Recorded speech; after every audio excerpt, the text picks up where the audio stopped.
Nous sommes à présent en direct d'Alger où l'on retrouve Kamel Zaïd. Kamel, les bureaux de vote ferment dans 2 heures, peut-être 3 heures, si certains préfets décident de prolonger le vote. Alors ce scrutin a-t-il mobilisé les électeurs ? Pour l'instant, les derniers chiffres annoncés par Mohamed Chorfi, qui est le président de la haute autorité de surveillance des élections, le dernier chiffre a été annoncé à 13h, heure d'Alger, 14h, heure de Paris.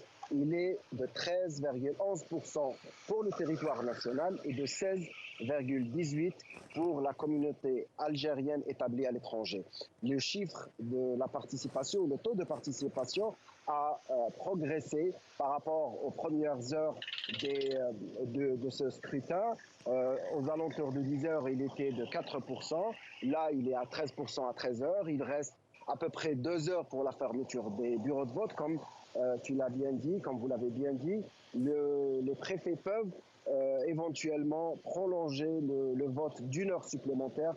Vu le climat qui fait, le climat aujourd'hui en Algérie, à Alger, dans les grandes villes, un climat marqué par une chaleur très élevée, il est très possible de prolonger ce vote d'1 heure.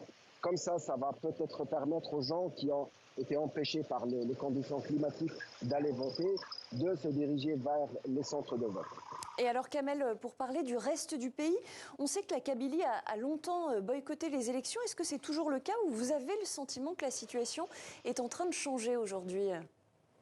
Écoutez, il est évident que la situation en Kabylie pour ces élections est nettement différente des précédentes élections en Algérie. Et en Kabylie plutôt, on n'a pas vraiment vu une élection depuis plus de 20 ans, 23 ans.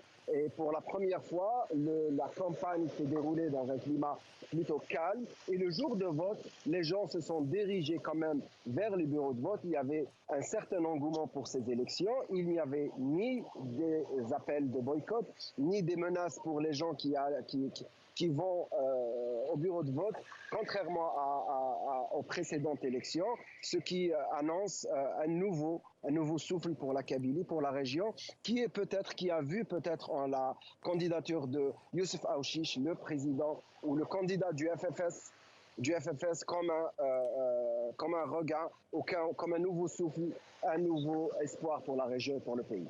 Merci beaucoup Kamel Zaïd, correspondant en Algérie.